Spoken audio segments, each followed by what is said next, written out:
তিনি ছিলেন এক যোদ্ধা, এক বীর নেতা, যিনি ইতিহাসের পাতায় অমর হয়ে আছেন। সালাউদ্দিন আইয়ুবী এক নাম, যে নাম শুনলে কাঁপত ক্রুসেডারদের হৃদয়। দুর্ভেদ্য দুর্গ, রক্তক্ষয়ী যুদ্ধ আর কৌশলের অপূর্ব নিদর্শন ছিল তার জীবন।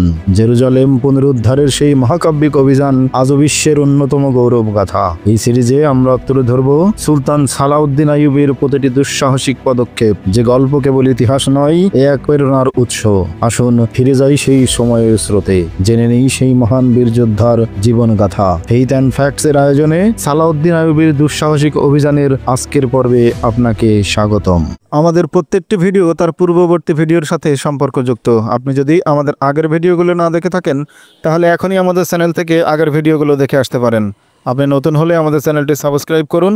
ইতিমধ্যে সাবস্ক্রাইব করে থাকলে অসংখ্য ধন্যবাদ।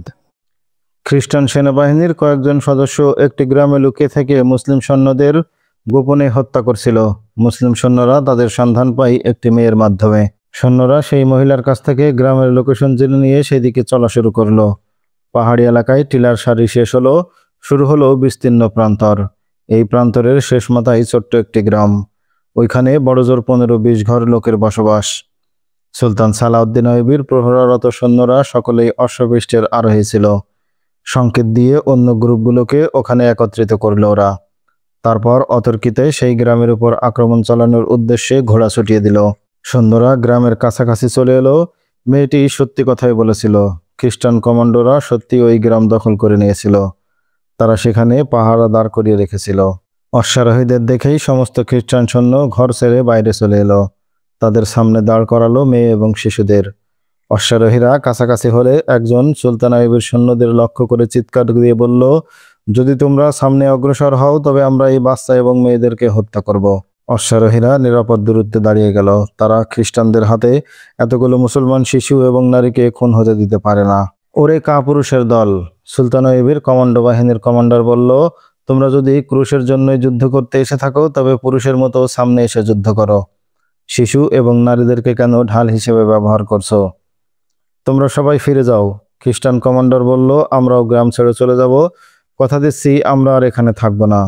যে শিশু এবং নারীদেরকে খ্রিস্টানরা আটকে রেখেছিল, তাদের মধ্য থেকে এক মহিলা সুলতান আইয়ুবীর সৈন্যদের লক্ষ্য করে চিৎকার দিয়ে বলল, হে ইসলামের সৈনিকরা, তোমরা থেমে গেলে কেন? তোমরা আমাদেরকে অশ্বপদতলে পিষে মারো, কিন্তু এই কাফেরদের একটাও জীবিত ফেরত যেতে দিও না। আমরা শিশুসহ সকলেই মরতে প্রস্তুত। খ্রিস্টান কমান্ডার চোখের পলকে তলোয়ার বের করে আঘাত করল মহিলার দেহে। দ্বিখণ্ডিত হয়ে লুটিয়ে পড়ল মহিলা। সুলতান আইয়ুবীর সৈন্যরাও সঙ্গে সঙ্গে তীর ধনুক হাতে নিল। তারা কোষ থেকে তীর বের করে নিশানা করতেই সমস্ত খ্রিস্টান সৈন্য শিশু এবং নারীদের পিছনে বসে পড়ল। ওরে কাপুরুষের দল, মুসলমান কমান্ডার বলল, সৈনিক কখনো শিশু এবং নারীদের পিছনে লুকায় না। খ্রিস্টানরা একটা ভুল করল। তারা শুধু সামনের দিকটাই লক্ষ্য করছিল, কিন্তু পিছনে যে গ্রামবাসী পুরুষেরা আছে তাদের দিকে তারা নজরই দেয়নি। এতক্ষণ ওই সব পুরুষরা ভীত সন্ত্রস্ত হয়ে নির্বাক দাঁড়িয়েছিল, কিন্তু এক মহিলার রক্ত তাদের সচকিত করে তুলল। এই সময় এক মহিলা তার 3 বছরের শিশুকে কোলে থেকে আছাড় মেরে ফেলে দিয়ে চিৎকার করে উঠল, কাফেররা তো কাপুরুষ, তোমরা আমাদের খুন নিয়ে ভয় পাচ্ছ কেন? আমি আমার এই শিশুকেও কোরবানি দিতে রাজি আছি, তোমরা ছোট এসো।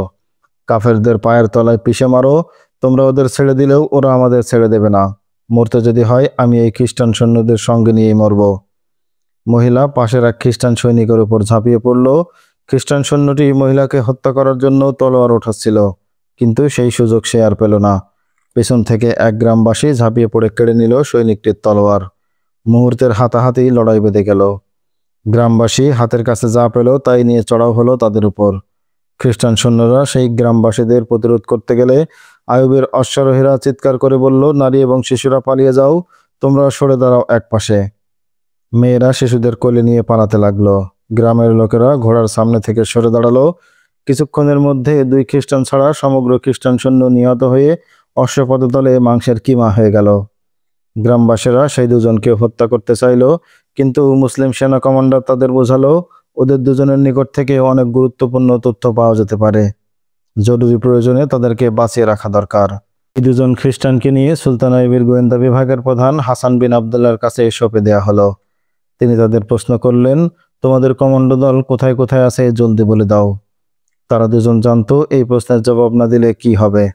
মিথ্যা তথ্য দিলে তার খেসারত কি হতে পারে তাও তাদের অজানা ছিল না। হাসান বিন আবদুল্লাহ তাদের জোর করে সমস্ত তথ্যই তাদের কাছ থেকে নিয়ে নিলেন। তারা স্বীকার করল, সম্রাট বিল্ডন হাজারখানেক কমান্ডো সুলতান আইয়ুবের সৈন্য এবং খাদ্যশস্য ধ্বংস করার জন্য বৈরুত থেকে এখানে পাঠিয়ে দিয়েছেন। ওদের এখনো কোনো নির্দিষ্ট ক্যাম্প করার সুযোগ হয়নি। তারা সমস্ত এলাকায় গ্রুপ গ্রুপ করে ছড়িয়ে পড়েছে। তাদের বলা হয়েছে তারা যেন ছোট ছোট গ্রাম দখল করে সেখান থেকে খাদ্যশস্য জোগাড় করে সুলতান আইয়ুবের সৈন্যদলের উপর চোরগোপ্তা হামলা চালিয়ে তাদের ক্ষতি সাধন করতে থাকে। এই দুজন খ্রিস্টান কমান্ডোকে সুলতান আইয়ুবের সামনে নিয়ে যাওয়া হলো। তিনি তাদের কথা শুনলেন, গ্রামের উপর অত্যাচারের কথাও শুনলেন। সব শুনে তিনি আদেশ দিলেন, এদের দূরে কোথাও নিয়ে যেয়ে হত্যা করো, কারণ এরা খুনির বদলে খুন এদের পাওনা হয়ে গেছে। কমান্ডোদের দূরে সরিয়ে নেওয়া হলো। তিনি তার সেনাপতিদের বললেন, এই ঘটনা থেকে একটি বিষয় পরিষ্কার হয়ে গেল, খ্রিস্টান কমান্ডোদের মুসুলের কোনো কেল্লাতে থাকার অনুমতি এখনো দেওয়া হয়নি। সেই রকম অনুমতি থাকলে ওরা এই গ্রামে আড্ডা বানাতো না। সুলতান আইয়ুব আদেশ দিলেন, আশেপাশের প্রতিটি গ্রামে 2-4 জন করে কমান্ডো গোয়েন্দা পাঠিয়ে দাও, আর তাদের কঠোরভাবে নিষেধ করে দাও তারা যেন গ্রামের কারো কোনো ক্ষতি না করে। তিনি কঠোর ভাষায় তাদের সাবধান করে দিয়ে বললেন, তারা নিজেদের খোরাক এবং ঘোড়ার খাবার নিজেরাই সংগ্রহ করে নেবে। প্রয়োজনে উপযুক্ত দাম দিয়ে সংগ্রহ করতে হবে, কিন্তু কোনো গ্রাম থেকেই খাদ্যের একটি দানাও যেন বিনা পয়সায় গ্রহণ না করা হয়। মুসিল থেকে যেই দুজন এসেছিল সম্রাট বিল্ডনের কাছে ঈমান বিক্রি করতে, তারা ছিল ক্ষুধার্ত নেকড়ের মতো। মুসেলের শাসক ইয়াজউদ্দিন ইসলামের সাথে গাদ্দারি করার জন্য এই দুজনকে নির্বাচন করতে কোনো ভুল করেনি।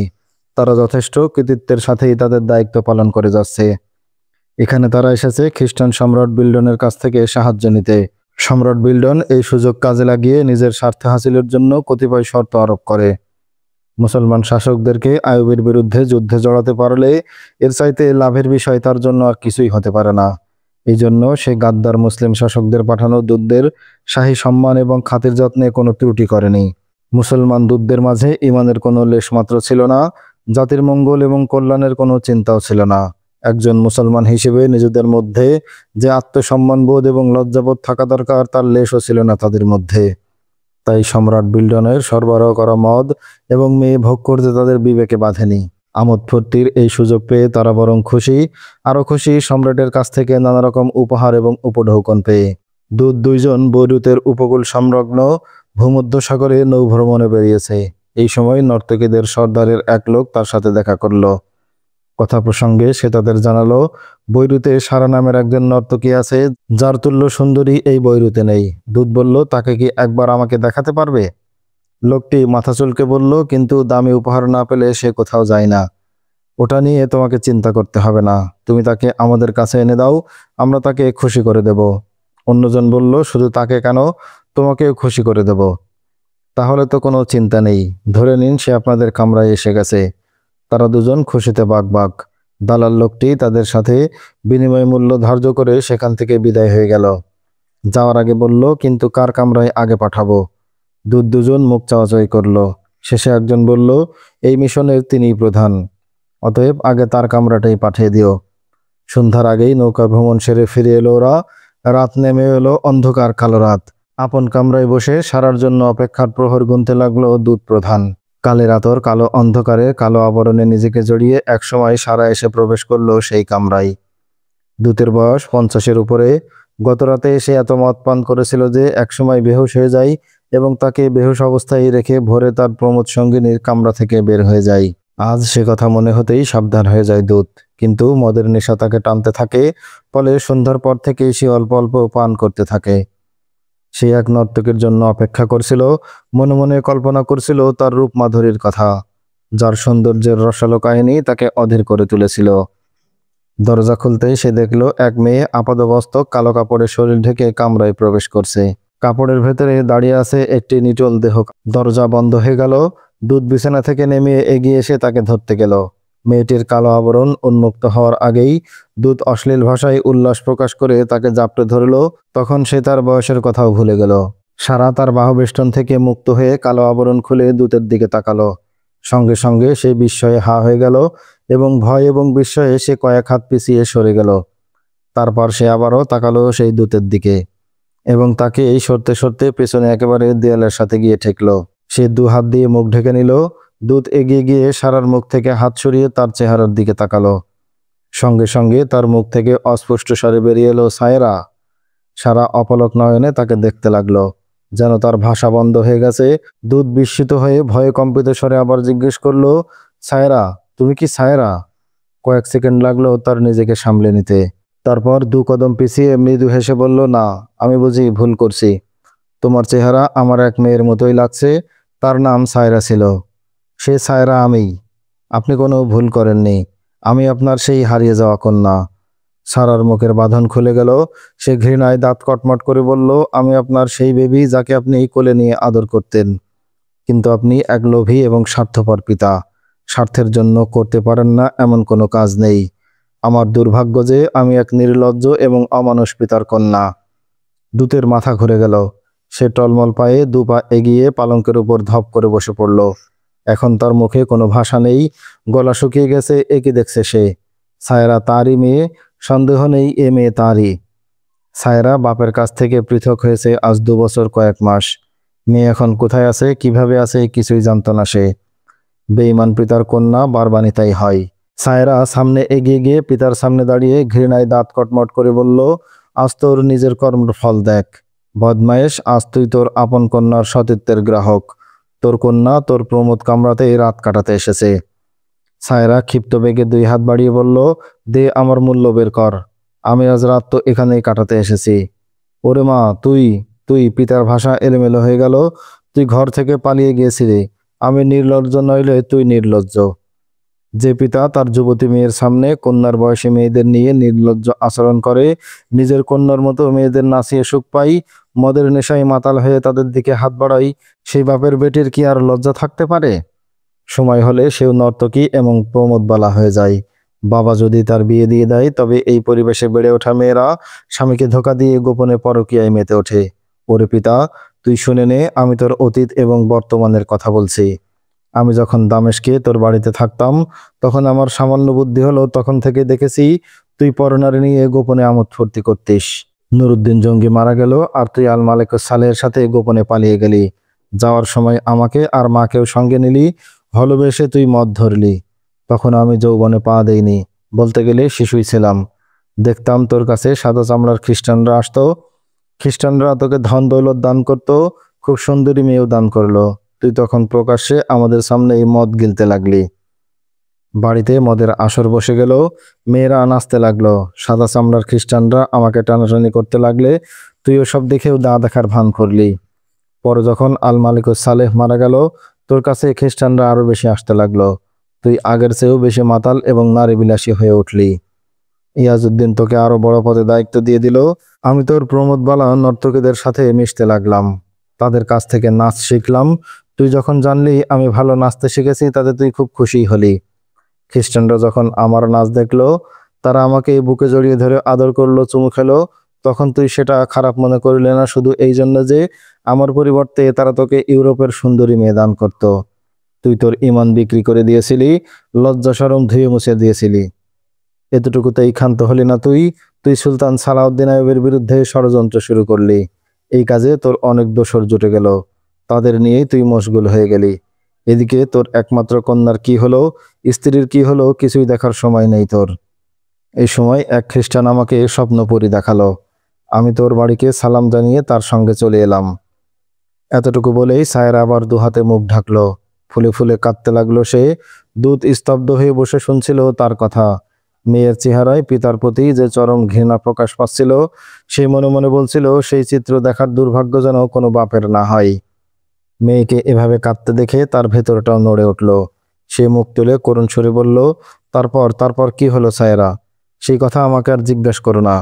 যেভাবে আজ রাতে আমি তোমার বিলাস কামরায় এসেছি, এমনিভাবে কত যে লোকের বিলাস কামরায় আলোকিত করেছি তার কোনো হিসাব রাখিনি। সেই খ্রিস্টান আমাকে ধোঁকা দিয়ে বিক্রি করে দিয়েছিল। আমি তোমার মতো অসংখ্য ধনীদের বিলাস বাসরের রানী হয়ে অবশেষে ঘুরতে ঘুরতে বৈরুত এসে পৌঁছেছি। এখানে আমাকে শাহী দরবারের নর্তকী হিসেবে রাখা হয়েছে। ভাগ্যের নির্মম পরিহাস, আজ আপন পিতাই আমার সতীত্বের খরিদ্দার হয়ে এসেছে। দূত লজ্জা এবং শরমে নিজের মাথা 2 হাতে চেপে ধরে রেখেছিল। আবেগ এবং অনুশোচনায় তার সর্বশরীর কাঁপছিল তখন। বেঈমানের মূল্য আর কত পরিশোধ করবে? সারা অবজ্ঞা ভরে বলল, আজ তুমি ফিলিস্তিন এবং মসজিদুল আকসা বিক্রি করতে এসেছো। তোমার জানা উচিত ছিল আপন কন্যার ইজ্জত লুটার চেয়েও এটা জঘন্য কাজ। সম্রাট বিল্ডনের দরবারে এসেছো তুমি আপন জাতের ইজ্জত বিক্রি করতে। সায়রা আবারও কান্নায় ভেঙে পড়ল। কাঁদতে কাঁদতেই বলল, আজ আমার জীবনের শেষ রাত। আমি আগামীকালের সূর্যোদয়কে আমার এই পাপের মুখ আর দেখাতে চাই না। এক বাপ তার কন্যাকে একদিন পাপের যে পথ দেখিয়েছিল, সেই গুনাহের বোঝা নিয়েই আমি এই দুনিয়া থেকে বিদায় নেব। পিতা ধীরে ধীরে তার মাথা উঠালো। তার চোখের পানি গাল বেয়ে অঝোর ধারায় বয়ে চলেছে, চোখের দৃষ্টি ঝাপসা। সে উঠল এবং দেয়ালে লটকানো তলোয়ার নামিয়ে তলোয়ারের খাপ মুক্ত করে সায়রার হাতে এগিয়ে দিয়ে বলল, বেটি, এই নাও, তোমার পাপিষ্ঠ পিতাকে তুমি আজ নিজ হাতে হত্যা করো। এতে যদি আমার গুনাহের কাফফারা কিছুটা আদায় হয়, তাই বা কম কিসে। সায়রা তার হাত থেকে তলোয়ারটি নিজের হাতে নিয়ে বলল, আজ রাসূলুল্লাহর উম্মত এমন অবস্থায় এসে পৌঁছেছে যেখানে এক পিতা তার কন্যার হাতে তলোয়ার দিয়ে বাইতুল মুকাদ্দাস মুক্ত করার কথা না বলে সেই তলোয়ার দিয়ে নিজেকে হত্যা করার আবদার জানায়। ভাবে এতে তার পাপের কাফারা কিছুটা হলেও আদায় হবে। হায়রে দুর্ভাগা জাতি! পিতার অনুশোচনা এবং বেদনার অশ্রু দেখে সায়রার কণ্ঠ নরম হয়ে এলো। ধীরে ধীরে কমতে লাগলো তার ঘৃণার উত্তাপ। পিতা নতমস্তকে দাঁড়িয়েছিল তার সামনে। একসময় থামলো সায়রার রাগ, শান্ত হয়ে এলো এতক্ষণের ক্রোধের বহের শিখা। পিতার দিকে ফিরে বলল, মরে কোনোদিন পাপের কাফফারা আদায় করা যায় না। পাপের কাফফারা আদায় করার একটাই পথ এখন আপনার সামনে আছে, আর সেই পথ হচ্ছে বেঁচে থেকে শত্রুর সাথে যুদ্ধ করা, তওবা করে জিহাদে শরিক হয়ে যাওয়া। আপনার কি সেই হিম্মত হবে? যদি সাহস করেন তবে আমি আপনাকে সেই সুযোগ দিতে পারি। পিতা পরাজিত মন নিয়ে মেয়ের দিকে তাকিয়ে রইল। তার চোখের ভাষায় সীমাহীন কাতরতা এবং অনুনয়। সম্রাট বিল্ডনের সাথে আপনি কি চুক্তি করেছেন?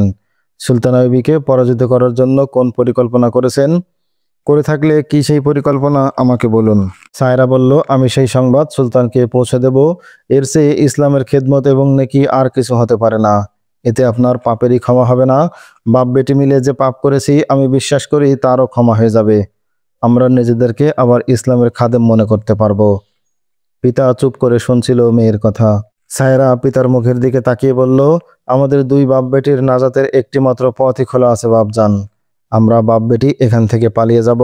সুলতান সালাউদ্দিন আইয়ুবীর কাছে গিয়ে বলবো আমাদের পাপের কথা। তার হাত ধরে তওবা করব। আপনি তাকে নিজের মুখে শুনিয়ে দেবেন ষড়যন্ত্রের সব খবর। আমি মনে করি এতে আমাদের কল্যাণ এবং মঙ্গল হবে।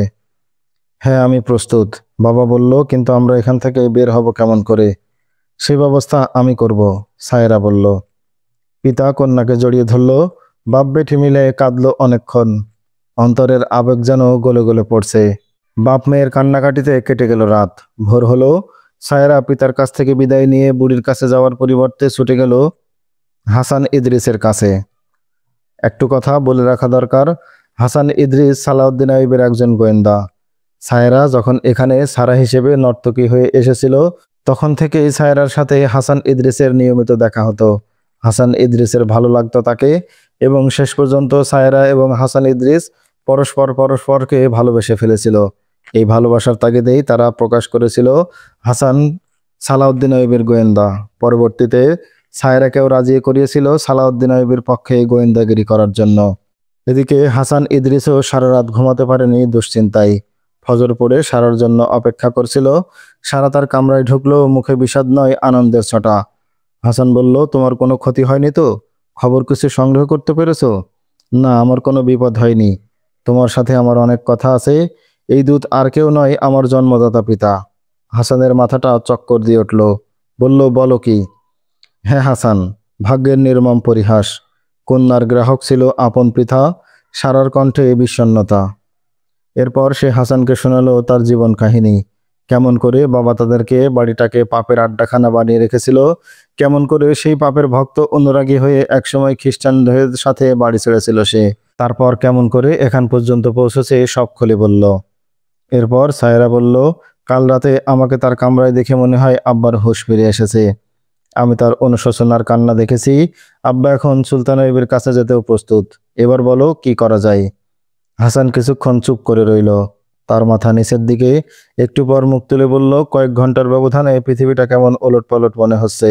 আমি তোমাকে বলেছিলাম তুমি এক পবিত্র উদ্দেশ্য নিয়ে যাচ্ছ। আমি আশা করি আল্লাহ তোমার ইজ্জতের হেফাজত করবেন। আল্লাহ আমার আশা পূরণ করে দিয়েছেন। এখন আমি তোমার বাবার সাথে দেখা করব। তার সাথে আলাপ করে বুঝতে চেষ্টা করব সত্যি তার মধ্যে কোনো পরিবর্তন এসেছে নাকি মেয়েকে এক অস্বাভাবিক অবস্থায় দেখে আবেগের বশে তিনি এই কথা বলেছেন। যদি সত্যি তিনি মন পরিবর্তন করে থাকেন তবে পরবর্তী করণীয় সম্পর্কে আমি তাকে সব বলে দেব। সেদিনই হাসান সায়রার বাবার সাথে দেখা করল। লজ্জা এবং অনুতাপে লোকটি একেবারে ম্রিয়মাণ হয়ে আছে। লজ্জায় কথা বলতে পারছিল না। হাসান বলল, আপনি সহজ হন। পাপের জন্য লজ্জিত এবং অনুতপ্ত হওয়া অবশ্যই দরকার। তার চেয়েও বেশি দরকার তওবা করে সেই পাপের কাফফারা আদায় করা। আমি এখন সেই কাফফারাই আদায় করতে চাই। তুমি আমাকে এই পথ দেখাও। তারপর তাদের মধ্যে গোপনে অনেক আলাপ আলোচনা হলো। হাসান তাকে সেখান থেকে বের হয়ে যাওয়ার উপায় বাতলে দিল। বলল, অস্থির হওয়ার দরকার নেই, সহজ স্বাভাবিক থাকুন, চেহারায় মালিন্য দূর করুন আর আমি যেভাবে বলছি সেভাবে কাজ করবেন। ইনশাল্লাহ আমরা সফল হব। তার সাথে কথা শেষ করে সে সায়রার সাথে দেখা করল। তাকে বলল সমস্ত পরিকল্পনা। বলল, তুমি প্রস্তুতি নিয়ে সময় মতো নির্দিষ্ট জায়গায় হাজির হয়ে যেও। সেদিনই বিকেলবেলা বৈরুতের জনবহুল এলাকার বাইরে এক নিরাপদ স্থানে মিলিত হলো হাসান এবং সায়রা। পরবর্তী পদক্ষেপ কি হবে তাই নিয়ে কথা বলতে লাগলো ওরা। সায়রার বাবা তার খাদেমকে বলল, বিকেলে ঘরে বসে থাকলে অলস হয়ে যাব, একটা ঘোড়া দাও, একটু ব্যায়াম হোক, ভ্রমণও হোক। খাদেম শাহী আস্তাবল থেকে একটি তাজদ্দম ঘোড়া এনে দিল তাকে। সে তার সাথী দূতকে বলল, তুমি আরাম করো, আমি একটু ঘুরে আসি, সন্ধ্যার মধ্যেই ফিরে আসব। অশ্বপৃষ্ঠে আরোহণ করে রাস্তায় নেমে এলেন তিনি। ঘোড়া চালিয়ে চলে এলেন শহরের বাইরে। হাসানের নির্দেশ মতো নিরাপদ জায়গায় এসে পেয়ে গেলেন হাসানকে। দেখলেন সেখানে তার কন্যাও হাজির। হাসান বলল, সায়রা, তুমি তোমার পিতার পিছনে ঘোড়ায় চড়ে বসো। সায়রা দেরি না করে পিতার পিছনে ঘোড়ায় চেপে বসলো। ওরা আর সেখানে অপেক্ষা করলো না, সবাই নাসিবার দিকে যাত্রা শুরু করলো। খুব সাবধানতার সাথে পথ চলছিল ওরা। ঘোড়া চালাচ্ছিল স্বাভাবিক গতিতে, যেন তাদের গতি দেখে কেউ কোনো রকম সন্দেহ না করে। অনেক দূর চলে এলো তারা। পার হয়ে এলো বৈরুতের নগর সীমানা। সূর্য ডুবে গেছে। সামনে মরুময় প্রান্তর, তার ওই মাঝে কোথাও কোথাও ছোটখাটো বস্তি এবং জনপদ। এবার তারা নির্ভয়ে তীব্র গতিতে অশ্ব ছুটিয়ে দিল। ওদের যাত্রাপথ ছিল খুব দীর্ঘ। একদিন এক রাত লাগলো তাদের গন্তব্যে পৌঁছতে। বৈরুতের গোয়েন্দা বিভাগের উপর সম্রাট বিল্ডন আক্রোশে ফেটে পড়লেন। একদিকে মুশিলের এক দূত নিখোঁজ হয়ে গেছে, সেই সাথে নিখোঁজ সম্রাটের সবচেয়ে প্রিয় শাহী নর্তকী আর গিলবার্ট জ্যাকব নামের এক রক্ষী। সম্রাট তাদের তিনজনকে খুঁজে বের করার হুকুম জারি করেছেন, কিন্তু এই তিনজনের কারোরই কোনো খবর পাওয়া যাচ্ছে না। মেয়েদের তত্ত্বাবধায়ক মহিলা সর্দারের মুখ একেবারেই বন্ধ। সে কাউকে বলতে ভয় পাচ্ছে যে সে নিখোঁজ দূতের কামরায় সারাকে পাঠিয়েছিল। খ্রিস্টান গোয়েন্দা বিভাগে বৈরুত চষে ফেলল ওদের খোঁজে, কিন্তু কোথাও তাদের নাম নিশানাও নেই। বৈরুতের মাত্র একজন জানতো তারা কোথায় গেছে। সেই লোকের নাম হাতেম আলী। কিন্তু হাতেম এক অখ্যাত ব্যক্তি, যার কাজ ঘোড়ার পায়ের নাল লাগানো। যারা ঘোড়ার পায়ে নাল লাগায় তারাই শুধু তাকে চিনে। এমন কোনো সন্দেহের অবকাশ নেই যে এই গরিব লোকটি যে ঘোড়ার পায়ে নাল লাগায় সেই বৈরুতে সুলতানবীর গোয়েন্দা বিভাগের প্রধান হতে পারে। ফলে কেউ তাকে সন্দেহের তালিকায়ও নিল না। সম্রাট বিল্ডনের গোয়েন্দা বাহিনী তন্ন তন্ন করে খুঁজেও বৈরুতের কোথাও তাদের হদিশ বের করতে পারল না। হাসান ইদ্রিস, সায়রা এবং সায়রার বাবা সুলতানবীর কাছে গিয়ে পৌঁছেছিল। সুলতানবী অভ্যাস অনুযায়ী তাঁবুর মধ্যে পায়চারি করছিলেন। সায়রার বাবা সুলতানকে খুলে বললেন সম্রাট বিল্ডনের সাথে তাদের কি চুক্তি হয়েছে এবং সম্রাট বিল্ডন এবং ইয়াজউদ্দিন কি পরিকল্পনা গ্রহণ করেছে। সুলতান সঙ্গে সঙ্গে তার সেনাপতিদের ডাকলেন। তারপর যুদ্ধের নকশা মেলে ধরে ওদের বলতে লাগলেন খ্রিস্টানদের পরিকল্পনা কি এবং এর বিরুদ্ধে কি পদক্ষেপ নিতে হবে। এই সংবাদ সুলতান সালাউদ্দিন আইয়ুবীর মধ্যে কোনো বিস্ময় সৃষ্টি করল না যে হলব এবং মুশিলের শাসক ইমাম উদ্দিন এবং ইয়াজউদ্দিন গোপনে খ্রিস্টানদের সাথে তার বিরুদ্ধে ষড়যন্ত্র করছে এবং জোটবদ্ধ হয়েছে। এটা তো সেই যুগের প্রথা হয়ে গিয়েছিল। রাজনীতিতে প্রতারণা এবং মিথ্যাচার অস্ত্র হিসেবে ব্যবহৃত হতো। ছোট বড় মুসলমান আমির এবং শাসকরা খ্রিস্টানদের সাথে গোপনে বন্ধুত্বের বন্ধনে আবদ্ধ হতো। তাদের সঙ্গে গোপন আঁতাত করে রাজনৈতিক জোট গঠন করত। তাদের এই প্রচেষ্টার কারণ ছিল সুলতান আইয়ুবী সকল মুসলিম শাসকদের ঐক্যবদ্ধ করে এক জাতিতে পরিণত করতে চাচ্ছিলেন। এতে ক্ষুদ্র ক্ষুদ্র আমিররা তাদের স্বাধীনতা ক্ষুণ্ণ হবে বলে ভয় পাচ্ছিল। তারা ক্ষুদ্র রাজ্যে বিভক্ত হয়ে পৃথক সুলতান বা শাসক হয়ে থাকতেই বেশি আগ্রহী ছিল। তারা মনে করত খ্রিস্টানদের সাথে বন্ধুত্বের বন্ধন থাকলে তাদের উদ্দেশ্য সফল হবে এবং সুলতান আইয়ুবী মুসলিম শক্তির যে ঐক্য প্রচেষ্টা চালাচ্ছে তা ব্যর্থ হয়ে যাবে। এই সব ক্ষুদ্র ক্ষুদ্র রাজ্যের মধ্যে হলব মুশিল ছিল তুলনামূলকভাবে শক্তিশালী। হলবের প্রধান ইমামউদ্দিন এবং মুসেলের শাসক ইয়াজউদ্দিন রাজ্য বিস্তৃত, তাদের প্রতিরক্ষা ব্যবস্থাও ছিল জোরদার। এসব কারণে তাদের সামরিক শক্তির গুরুত্ব ছিল। খ্রিস্টানরা খুব চেষ্টায় ছিল মুসলমানদের যে দুটি রাজ্য যেন তাদের কবজায় থাকে, তারা এই দুটি রাজ্য দখল না করে তাদের তাবেদার হিসেবে পেতে চেয়েছিল। তারা চেষ্টা করছিল যেন সেরা সুলতান আইয়ুবের কবজায় এবং অধিকারে চলে না যায়। এই দুটি রাজ্য সুলতান আইয়ুবের কবজায় চলে গেলে তিনি রসদপত্র আমদানি এবং সৈন্য বৃদ্ধির বিরাট সুযোগ পেয়ে যাবেন। এতে তিনি এমন শক্তি সঞ্চয় করে ফেলতে পারেন যাতে সহজেই বাইতুল মুকাদ্দাস এবং ফিলিস্তিনের উপর সামরিক অভিযান চালানো যায়। কাবার প্রভুর কসম, আমি হলব এবং মুসুলের উপর আধিপত্য করতে চাই না। সুলতান আইয়ুবী বহুবার এই কথা বলেছেন, আমি কোনো মুসলমান রাজ্যের মধ্যে দিয়ে সৈন্য অভিযান চালাতে চাই না। আমার অভিপ্রায় শুধু এটুকুই, এই মুসলমান আমিররা খ্রিস্টানদের বিরুদ্ধে ঐক্যবদ্ধ হয়ে যাক এবং বাগদাদের খেলাফতের অধীনস্থ হয়ে থাক। ইসলামী খেলাফতের অধীনে থাকার হুকুম কোরআনেই দিয়েছে। আমি তাদের অধীনস্থ করব না। আমি খলিফা নই, আমি তো নিজেই খলিফার অনুসারী এবং তাবেদার। তিনি বললেন, কিন্তু আমার এই চাওয়াটুকু কেন পূরণ হয় না? কারণ খেলাফতের অধীনে এলে এসব আমিরদের একটা ভয় থেকেই যাবে। খেলাফত কখনোই তাদের অবৈধ আমোদ প্রমোদ এবং ফুর্তির অপকর্ম করার সুযোগ দেবে না। আর খ্রিস্টানদের উপহার, অর্থনারী এবং মদ সরবরাহ বন্ধ হয়ে যাবে। যেই শাসক দুনিয়ার মিথ্যা চমক, বাহাদুরি এবং আমোদ ফুর্তিতে অভ্যস্ত হয়ে যায়, ইসলাম কখনোই তাদের এই কাজকে অনুমোদন করে না। ইসলামের দৃষ্টিতে এমন সাম্রাজ্যের কোনো মূল্য নেই। 1183 সালের প্রথম দিকে সুলতান সালাউদ্দিন আইয়ুবী নসিবাতে সেনা ছাউনি করেছিলেন। এখান থেকে বাইতুল মুকাদ্দাসের দিকে অভিযান চালানোর পরিকল্পনা ছিল তার, কিন্তু তিনি মুসলমান শাসকদের সহযোগিতার সম্ভাবনা মোটেই দেখতে পাচ্ছিলেন না। তিনি বুঝতে পারছিলেন হলব এবং মুসুলের শাসকরা গোপনে ষড়যন্ত্র করছে এবং খ্রিস্টানদের সাথে আঘাত করছে, কিন্তু এই ব্যাপারে কোনো নির্ভরযোগ্য তথ্য তার কাছে ছিল না। বৈরুতে নিয়োজিত তার গোয়েন্দা হাসান ইদ্রিসের আগমন তার সন্দেহকেই বাস্তবে প্রমাণ করল। সুলতান তার উপর এই জন্য খুশি যে এই গোয়েন্দা একটা বিরাট কাজ করেছে। সেই ইয়াজউদ্দিনের একজন সামরিক উপদেষ্টা এবং তার কন্যা যে বাড়ি থেকে পালিয়ে গিয়ে বৈরুতে খ্রিস্টানদের নর্তকী হয়েছিল, তাদেরকে সঙ্গে করে নিয়ে এসেছে। ইয়াজউদ্দিনের যেই দূত খ্রিস্টানদের কাছে সাহায্য নিতে বৈরুত গিয়েছিল তার নাম এহতেশামউদ্দিন।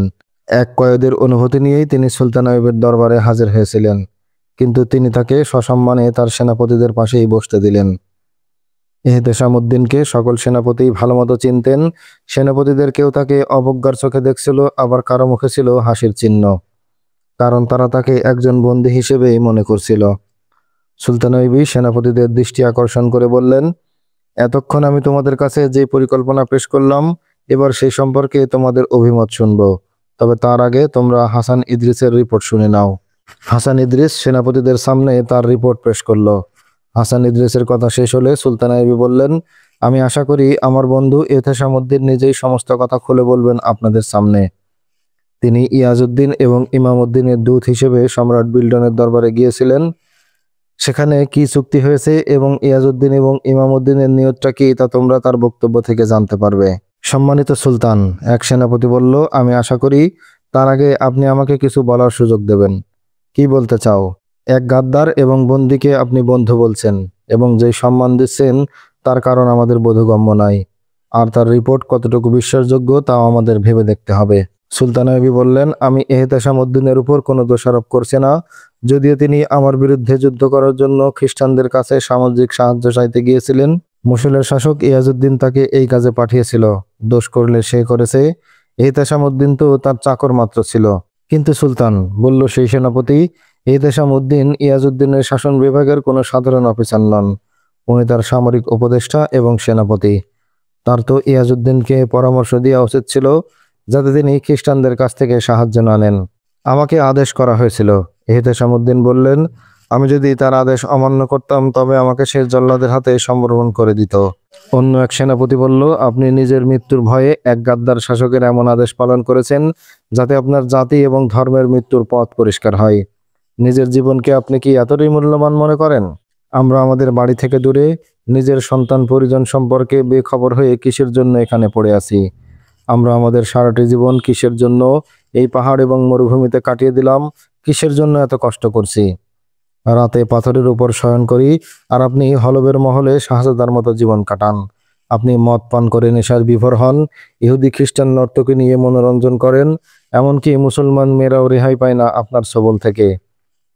আপনি নরম গদিতে বসেন আর মখমলের পালঙ্কে শয়ন করেন, অথচ আপনি আমি সবাই মুসলমান। ইমানের দাবি আদায়ের জন্য আমরা মরতে এসেছি। অন্য এক সেনাপতি বললেন, আমাদের বন্ধুদের লাশগুলো আমরা পেছনে ফেলে এসেছি, হয়তো সেই লাশ মাটিতে মিশে গেছে। তাদের হাড়গুলো যখন তোমার সামনে পড়ে তুমি পশুর হাড় ভেবে তা মারিয়ে যাও। শহীদের রক্তের কোনো মূল্য নেই তোমার কাছে। ভাইকে তুমি শত্রু আর শত্রুকে বন্ধু বানিয়ে রেখেছো। আমরা যদি মরতে এসে থাকি তবে তোমাদের বাঁচার কি অধিকার আছে? চুপ করো, সুলতান সালাউদ্দিন আইয়ুবী বললেন। ইহতেশামউদ্দিন আমার কাছে এসে তার ভুল এবং গুনাহের কাফারা আদায় করেছে। তাকে কেউ গ্রেফতার করে বন্দী হিসেবে এখানে আনেনি, তিনি স্বেচ্ছায় আমার কাছে এসেছেন। যদি তাকে তিরস্কার করার প্রয়োজন হতো তবে আমি তাকে তিরস্কার করতাম। আজিমুশান সুলতান, অন্য এক সেনাপতি বলল। সুলতান আইয়ুবী বললেন, আল্লাহর ওয়াস্তে শুধু আমাকে সুলতান বলো। আমাকে শান শওকত থেকে দূরে থাকতে দাও। আমাকে বাদশা বানানোর চেষ্টা করো না। আমি সৈনিক, আমাকে সৈনিকই থাকতে দাও। এখন বলো তুমি কি বলতে চাও? আমি ইহতেশামউদ্দিন এবং আমার অস্ত্রধারী ভাই যারা এখানে উপস্থিত আছেন তাদের সবাইকে বলতে চাই, সেনাপতি এবং সৈনিকরা জাতির ইজ্জত এবং সম্মানের রক্ষক। সরকারের আদেশ তারা পালন করবে দেশ ও জাতির বৃহত্তর কল্যাণের জন্য। যদি সরকার কোনো ভুল সিদ্ধান্ত গ্রহণ করে, সেই সিদ্ধান্ত দেশ এবং জাতির জন্য ক্ষতি বয়ে আনতে পারে। সেই ব্যাপারে সরকারকে অবহিত এবং সজাগ করা উচিত তাদের। যদি সৈনিকরা কোনো ভুল ব্যক্তির গোলাম হয়ে যায়, তাকে খুশি করার জন্য তার ভুল আদেশও মেনে নেয়, তবে জাতির অমঙ্গল করা হয়। আমি বলতে চাই, জাতির সম্মানের রক্ষক আমরা। দেশের মালিক কোনো বাদশাহ বা সুলতান হতে পারে না। মালিক হলো দেশের জনগণ। এখন আমরা এমন একটা সময় অতিবাহিত করছি যাকে বলা যায় সামরিক শক্তির যুগ, আর মুসলমানদের জন্য এটা জিহাদের যুগ। যদি খলিফা বা সুলতান দেশ এবং জাতিকে সঠিক পথে না চালাই, তবে আল্লাহর সৈনিক তাকে নিজেদের শত্রু মনে করবে, যেমন ইহুদি এবং খ্রিস্টান মুশরিকদের মনে করে। যখন আল্লাহর সৈনিকরা ইহতেশামউদ্দিনের মতো সুলতান এবং বাদশাহ হওয়ার নেশায় পড়ে যাবে, তখন দিনের লাশের উপর গির্জা এবং মন্দিরের ঘণ্টা বাজতে থাকবে। থামলেন সেনাপতি। সুলতান আইয়ুবী বললেন, যুগের বিবর্তনে ইসলামের অবিনাশী চেতনার বিনাশ হয় না। যতদিন পর্যন্ত ইসলাম জীবিত থাকবে ততদিন কাফেররা ইসলামের ঘোর শত্রু হয়েই থাকবে। আর আমাদের সেনাপতিদের মনে যেই শক্তি ও চেতনা বিরাজ করছে তা যতদিন টিকে থাকবে ততদিন ইসলামের কেউ ক্ষতি করতে পারবে না। কিন্তু যদি তাদের মনে ক্ষমতার মোহদানা বেয়ে ওঠে, তবে যে কোনো সময় তারা ইসলাম নিয়েই ডুববে। কিন্তু আমার বিশ্বাস, ইসলাম জীবিত থাকবে, জীবিত থাকবে মানুষের অফুরন্ত সুখ, শান্তি এবং কল্যাণের উৎস হয়ে। কারণ এই বিধান আল্লাহর দেয়া। মানুষ কখনোই নিজের কল্যাণের জন্য এর চাইতে উৎকৃষ্ট বিধান বানাতে পারবে না। কথা বলতে বলতে সুলতান আইয়ুবী চুপ হয়ে গেলেন। তিনি দৃষ্টি ঘুরিয়ে চারিদিকে দেখলেন। উপস্থিত সেনাপতিদের উদ্দেশ্যে বলতে লাগলেন, আমিও কথায় আটকে গিয়েছি। হে আমার বন্ধুগণ, আমাদের এখন কাজ করতে হবে। এই অবস্থার জন্য কে দোষী আর কে নির্দোষ সেই বিতর্কে আটকে গেলে আমাদের শুধু কথাই বলে যেতে হবে। কার গুনাহ কতখানি আর কে সত্য কে মিথ্যা, এই আলোচনা করে সময় অপচয় করার মতো অবস্থা এটা নয়। ইহতেশামউদ্দিনের কাছে অনেক গুরুত্বপূর্ণ তথ্য আছে। তিনি জানেন হলব এবং মুসলের সরকারের সাথে খ্রিস্টানদের কি চুক্তি হয়েছে। আপনারা তার কাছ থেকে সেই তথ্য শুনুন এবং নির্ধারণ করুন এখন আমাদের করণীয় কি। শত্রুদের সাথে কোন ময়দানে আমরা কেমন করে যুদ্ধ করব। ইহতেশামউদ্দিন উঠে দাঁড়ালেন এবং উপস্থিত সবার দিকে একবার নজর বুলিয়ে বললেন, হে আমার বন্ধুগণ, আমি তোমাদের সবার চোখে অবজ্ঞা এবং অভিশাপ দেখতে পাচ্ছি। তোমাদের দৃষ্টিতে এটাই সঠিক যে তোমরা আমাকে মৃত্যুদণ্ড দিতে চাও, কিন্তু আমি তোমাদের কাছে একটি শিক্ষণীয় বিষয়। এটা সত্য যে আমি মুসলের আমির ইয়াজউদ্দিনের সন্তুষ্টি বিধানে আমার ঈমান বিক্রি করেছিলাম। তার দূত হয়ে আমি বৈরুত গিয়েছিলাম এবং খ্রিস্টান সম্রাটের কাছে সাহায্য চেয়েছিলাম। কিন্তু এই কথাও সত্য যে মহান আল্লাহ আমার উপর অপরিসীম দয়া এবং রহমত করেছেন। তিনি অলৌকিক ক্ষমতা বলে আমার জ্ঞানচক্ষু খুলে দিয়ে আমার ঈমানকে রক্ষা করেছেন। যে অস্বাভাবিক পরিস্থিতিতে পড়ে আমার বিবেক বুদ্ধি সত্যের পথে ফিরে এসেছে, তেমন পরিস্থিতিতে পড়লে তোমরা হয়তো কেউ বেঁচে ফিরতে না। বন্ধুরা, তোমাদের মধ্যে অনেক সেনাপতি এবং অফিসার কি গাদ্দারি করেনি? বেঈমানির অপরাধে অনেকে কি ধরা পড়েনি? তাদের অনেকের অবস্থা এমন ছিল যাদের উপর সুলতানের ছিল অগাধ আস্থা এবং বিশ্বাস। যাদের উপর তিনি ভরসা করতেন তেমন বিশ্বাসভাজনরাই তার সাথে বেঈমানি এবং গাদ্দারি করেছে। তাই আমি তোমাদের বলতে চাই, মানুষের প্রকৃতি এবং স্বভাবে এমন দুর্বলতা রয়েছে যা মানুষকে বিলাস এবং আরামের দিকে টেনে নিয়ে যায়। আমাকে যদি তোমরা এতই পাপিষ্ঠ মনে করো, তবে আমার এই তলোয়ার নাও, আমার মাথাটা দেহচ্যুত করো। আমি বিশ্বাস করি তাতে আমার পাপ কিছুটা হলেও লাঘব হবে। আর যদি তওবার সুযোগ দাও, তবে ইসলামের গৌরব বৃদ্ধির জন্য, ইসলামের খেদমতের জন্য, বিশেষ করে তোমাদের সাথে কাঁধে কাঁধ মিলিয়ে চলার জন্য অঙ্গীকার করছি আমি। ইহতেশামউদ্দিন বললেন, খ্রিস্টানরা সম্ভবত তোমাদের সাথে সম্মুখ যুদ্ধে কখনো আসবে না। তারা আমাদের নিজের অস্ত্র দিয়ে আমাদেরকে শেষ করার ব্যবস্থা নিচ্ছে। তাদের এখন সৈন্য ক্ষয় করার কোনো প্রয়োজন নেই। তারা মুসলমানদেরকে মারার জন্য মুসলমানদেরকে এই সাহায্য এবং উস্কানি দিয়ে যাচ্ছে। এখানে ছোট বড় রাজ্য যেগুলো বাগদাদের খেলাফতের অধীনে আছে, তোমরা জানো তাদের সকল রাজ্য এবং প্রশাসকের শাসকরা গোপনে খ্রিস্টানদের গোলাম হয়ে গেছে এবং নিজেদের স্বাধীন বলে মনে করছে। নিজেদের কেন্দ্র থেকে বিচ্ছিন্ন হয়ে স্বাধীন শুধু সেই থাকতে পারে যে শত্রুর সাথে হাত মেলায় এবং তার সাহায্য সহযোগিতা গ্রহণ করে। এভাবেই ভাইকে শত্রু আর শত্রুকে ভাই বানিয়ে নেয় তারা।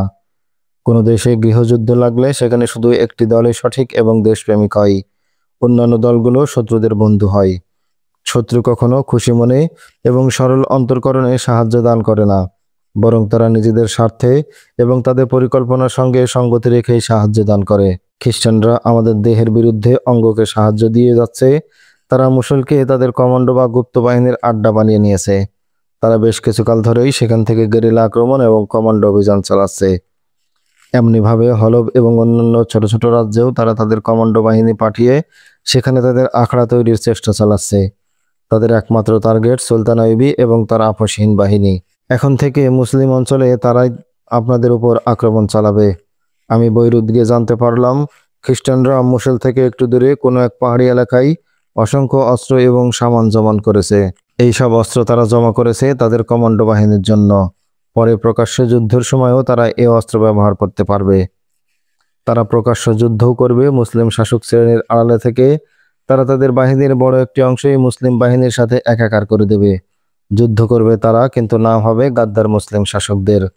তারা জনগণের মাঝে প্রচার করবে দেশের স্বাধীনতা এবং অখণ্ডতার জন্যই তারা আগ্রাসী আইয়ুবীর বিরুদ্ধে লড়াই করছে। ফলে দেশের যুব সমাজ এবং জনগণ তাদের পক্ষে থাকবে বলেই তারা আশা করছে। আমি এখনো নিশ্চিত হতে পারিনি তারা কোন পাহাড়ের আড়ালে তাদের অস্ত্র জমা করেছে, তবে আমার তথ্য সঠিক। আপনাদের গোয়েন্দা বিভাগ একটু অনুসন্ধান করলেই সেই ঠিকানা পেয়ে যাবে বলে আমি আশাবাদী। কথা শেষ করলেন ইহতেশামউদ্দিন। সুলতান আইয়ুবী তার সেনাপতিদের মতামত জানতে চাইলেন। তারপর তাদের ছুটি দিয়ে গোয়েন্দা বিভাগের প্রধান হাসান বিন আবদুল্লাহ এবং কমান্ডো বাহিনীর সেনাপতি সালেম মিশরীকে নিয়ে বসলেন জরুরি কাজে। আমার সন্দেহ সঠিক প্রমাণিত হয়েছে, সুলতান আইয়ুবী বললেন। আমার ধারণা ছিল খ্রিস্টানরা মুসিল এবং হলবে গোপনে নিজেদের আস্তানা তৈরি করে নিতে চেষ্টা চালাবে। আর এটাও আমার সন্দেহ ছিল যে আমাদের মুসলমান ভাইরা তাদের পুরো সহযোগিতা করবে। তোমরা ইহতেশামউদ্দিনের মুখে সব কথা শুনেছ। সম্রাট বিল্ডনের কমান্ডো বাহিনী মুসলের অদূরে যুদ্ধের অস্ত্রপাতি এবং রসদপত্রের ভাণ্ডার জমা করছে। এই কাজ শুধু তারাই করেনি, আমরাও করেছি। এখন এই দুই অস্ত্র ভাণ্ডারের কোনো একটির ধ্বংস মানেই অপরপক্ষের বিরাট বিজয়। এদের মধ্যে যাদের অস্ত্রশস্ত্র এবং রসদপত্র ধ্বংস হয়ে যাবে তাদেরকে অর্ধেক পরাজয় মেনে নিতে হবে। আমাদের কিছু কমান্ডো সৈন্য মুসল এবং হলবের মাঝামাঝি অবস্থান নিয়ে আছে। তাদেরকে সেখানে বসিয়েছে ইয়াজউদ্দিন এবং ইমামউদ্দিনের মধ্যে পরস্পর যোগাযোগ বিচ্ছিন্ন করার জন্য।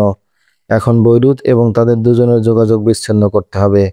আপনার হুকুম পেলে এখনই আমি এই ব্যবস্থা নিচ্ছি, বলল সালেম মিশরী। এই কাজটা একটু জটিল হবে। বৈরুত যাওয়ার একাধিক পথ আছে পাহাড়ের ভেতর দিয়ে। বিশেষ করে গোয়েন্দারা সাধারণ পথ ছেড়ে দুর্গম পাহাড়ের খাঁজে খাঁজে পথ চলতেই বেশি পছন্দ করবে। ফলে এই মিশনে যাদের পাঠাবে তাদের ভয়াবহ দুর্গম অঞ্চলে ঢুকে যেতে হবে, ছড়িয়ে পড়তে হবে দূর দূরান্তে। সেভাবেই ব্যবস্থা নেব আমি, কারণ আমিও জানি গোয়েন্দারা নিজেদের নিরাপদ করার জন্য নির্দিষ্ট পথ ছেড়ে দূর দূরান্তের দুর্গম পথেই চলাচল করে। সৈন্যদের একটা কথা স্মরণ করিয়ে দিও, তাদের উপর যে ফরজ অর্পিত হয়েছে তা খুবই গুরুত্বপূর্ণ। এই কাজে কঠোর গোপনীয়তা এবং সাবধানতা অবলম্বন করতে হবে। জি, তাই করব। আর কিছু? কোনো কাফেলা দেখতে পেলে তাদের অগ্রযাত্রাকে থামিয়ে দিতে হবে। সুলতান আইয়ুবী বললেন, অনুসন্ধানকারী দলকে অনুসন্ধানে লাগিয়ে রাখো আর এই কাজের জন্য আলাদা কমান্ডো গ্রুপ মোতায়েন করো। যদি বাধা আসে তবে তাদের বীরের মতো যুদ্ধ করতে বলবে, কিছুতেই তাদের আগে বাড়তে দেবে না।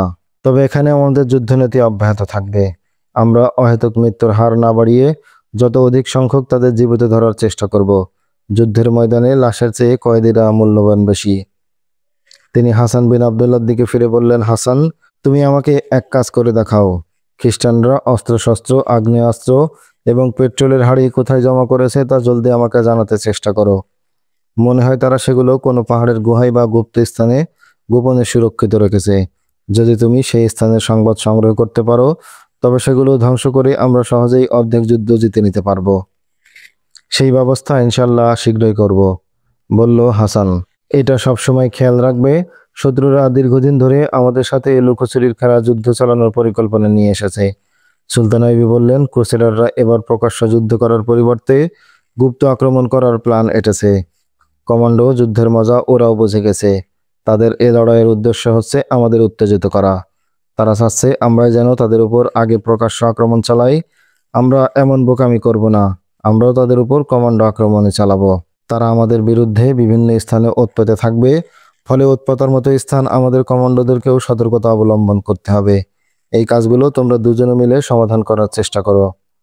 সুলতান আইবি বললেন, আর আমার প্রথম কাজ হবে সেই আমিরদের ঐক্যবদ্ধ করা এবং সাথী বানানো যারা খ্রিস্টানদের বন্ধু হয়ে আছে। আমি তাদের কাছে সহযোগিতার করুণা ভিক্ষা চাইব না।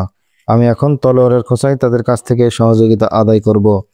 আমি এখন প্রয়োজনে তাদের রক্ত ঝরাতেও আপত্তি করব না, কারণ ওদের গাদ্দারির সুস্পষ্ট প্রমাণ পাওয়া গেছে। মুসলমানদের বিরুদ্ধে কাফেরদের সহযোগিতাকারী মুসলমানরা মুসলমান নামের অযোগ্য। তারা কাফেরদের বন্ধুত্ব বলে কবুল করে মুনাফেকের খাতায় নাম লিখিয়েছে। এখন আমার এই ভয় নেই যে ইতিহাস আমাকে কি বলবে। যদি আমাকে ভবিষ্যৎ নাগরিকরা খুনি বলে এবং গৃহযুদ্ধের জন্য দায়ী করে, তবু আমি আমার সংকল্প থেকে ফিরে আসব না। আমি ভবিষ্যৎ নাগরিক এবং ইতিহাসের কাছে জবাবদিহি করব না, আমি জবাবদিহি করব আল্লাহর কাছে। মানুষের মনের নিয়ত তো আল্লাহ ছাড়া আর কেউ জানে না। বর্তমান অবস্থা দেখে আমি বলতে পারি, আমাদের আমির এবং শাসকরা এবং তাদের সন্তানরা ফিলিস্তিনকে ইহুদিদের হাতে ছেড়ে দিয়ে নিশ্চিন্তে থাকবে। তাই এখন তলোয়ার ছাড়া আমার কাছে আর কোনো চিকিৎসা নেই। আমরা আপনার আদেশের প্রতি চেয়ে আছি। সালেম মিশরি বলল, যদি আপনি আমার মত জানতে চান তবে আমি এই কথাই বলবো, কেন্দ্র থেকে বিচ্ছিন্ন স্বাধীনতা লাভে ইচ্ছুক গাদ্দারদের চরম শাস্তি হওয়া দরকার, আর আমি তাদের শাস্তি অবশ্যই দেব। সুলতান আইবি বললেন, সুলতান আইবি সালেম মিশরি এবং হাসান বিন আবদুল্লাহকে যুদ্ধের নির্দেশনা দিয়ে উভয়কে বিদায় করলেন। তারা দুজন যখন চলে গেল, তখন সুলতান আইবি অন্য একটা সমস্যার বিষয়ে খুব চিন্তিত হয়ে পড়লেন। তিনি তখন বৈরুতের অবরোধ উঠিয়ে নিয়ে নাসিবাতে এসে ক্যাম্প করেন। ঠিক তার কিছুদিন আগে তিনি সংবাদ পান লোহিত সাগরের পূর্ব উপকূলে আসিনিয়া, কেনিয়া এবং সুদানে খ্রিস্টান বাহিনী বিভিন্ন কাফেলার উপর লুটতরাজ শুরু করেছে। তারা শুধু বেছে বেছে মুসলিম কাফেলায় লুট করে। মাল সম্পদ ছাড়াও উটঘোড়া সব লুটে উঠিয়ে নিয়ে যায় শিশুকন্যা এবং যুবতী মেয়েদের। বেশিরভাগ ডাকাতি সেই সময় হতো যখন মিশরের হাজিদের কাফেলা যাতায়াত করত। এই ডাকাতরা ঠিক সামরিক কায়দায় ডাকাতি করত, কিন্তু সুলতান আইবির কাছে তখন তত বেশি সৈন্য ছিল না, তাই এই ব্যাপারে তিনি কোনো পদক্ষেপ নিতে পারেননি। তাছাড়া তার মাথা তখন ফিলিস্তিন এবং গাদ্দার মুসলমান শাসকদের বিষয়টি চেপে বসেছিল। তিনি টের পাচ্ছিলেন গোপনে এইসব মুসলমান শাসকরা খ্রিস্টানদের সাথে চুক্তিবদ্ধ হচ্ছে এবং তাদের কাছ থেকে গোপনে সাহায্য সহযোগিতা গ্রহণ করছে। এই সব কারণে সুলতান আইবি সেদিকে তখন মনোযোগ দিতে পারেননি। বৈরুতের অবরোধের সময় সুলতান আইবি সামরিক নৌবহর ব্যবহার করেছিলেন। সেই নৌবহরের অ্যাডমিরাল ছিলেন হিসামউদ্দিন লুলু। অবরোধের শুরুতেই সে বাধাপ্রাপ্ত হয়ে যায়। তখন সুলতান আইবি হিসামউদ্দিনকে সংবাদ দেন তিনি যেন নৌবহর আলেকজান্দ্রিয়ায় নিয়ে যান। তার কিছুদিন পরই সুলতান আইবি কায়রো থেকে সংবাদ পেলেন খ্রিস্টানদের লুটতরাজ একটা নিয়মিত ব্যাপার হয়ে দাঁড়িয়েছে। অবস্থা এমন হয়েছে যে কোনো মুসলিম কাফেলাই ঠিকানা পর্যন্ত পৌঁছতে পারে না। সুলতান আইবি কায়রোতে উত্তর পাঠানোর পরিবর্তে আলেকজান্দ্রিয়ায় অ্যাডমিরাল হিসামউদ্দিনকে আদেশ পাঠালেন, তুমি তোমার নৌবহর সেদিকে নিয়ে যাও যেদিকে লোহিসাগর তীরে ডাকাতের উপদ্রব বেড়েছে। তুমি তাদের এমনভাবে প্রতিরোধ করো যাতে যাত্রীরা নিরাপদে গন্তব্যস্থানে পৌঁছাতে পারে। সুলতান আইবি আরো জানালেন, লোহিত সাগরে তোমার সাথে কেউ নৌযুদ্ধ করতে নামবে না, বরং তুমি সাগর তীরবর্তী দেশের মাটিতে নেমে উৎপাতে থাকো, যেন সেই সব ডাকাতদের ধরতে পারো যারা মুসলমান যাত্রীদের কাফেলায় লুটতরাজ করে। তুমি তাদের প্রতিরোধ করো। আমি জানতে পেরেছি ডাকাতরা সবাই খ্রিস্টান সেনাবাহিনীর সদস্য। তারা পরিকল্পনা করে মুসলিম কাফেলায় লুটতরাজ করছে। এরা মরুভূমিতে থাকে না, সমুদ্রের কিনারায় থাকে। তুমি নৌসেনাদের কয়েকটি দলে ভাগ করে নাও এবং সমুদ্রে ঘোরাফেরা করতে থাকো। যেখানে তোমার সন্দেহ হবে ডাকাতদের আড্ডা আছে, সেখানে সৈন্যদের এক বা একাধিক দলকে স্থলভাগে নামিয়ে দেবে। তাদের কাজ হবে ডাকাতদের খুঁজে বের করা এবং তাদের নির্মূল করা। আমার পরবর্তী আদেশ না পাওয়া পর্যন্ত তুমি লোহিত সাগরের তীরে এই অভিযান অব্যাহত রাখবে। হিসামউদ্দিন আদেশ পাওয়ার সাথে সাথে এই লোহিত সাগর অভিমুখে রওনা হয়ে গেলেন।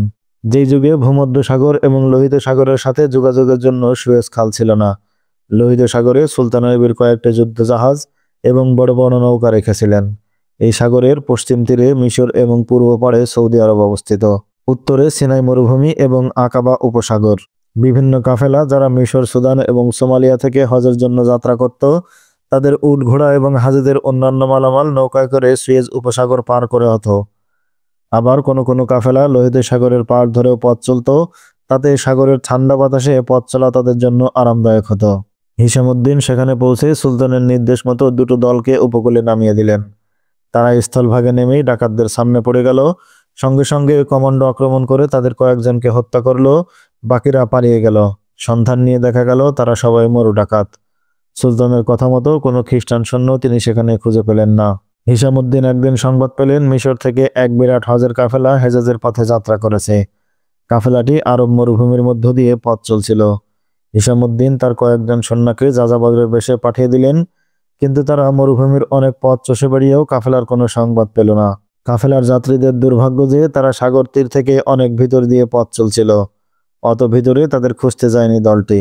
এক রাতে কাফেলা এক স্থানে ক্যাম্প করে রাত কাটানোর সিদ্ধান্ত নিল।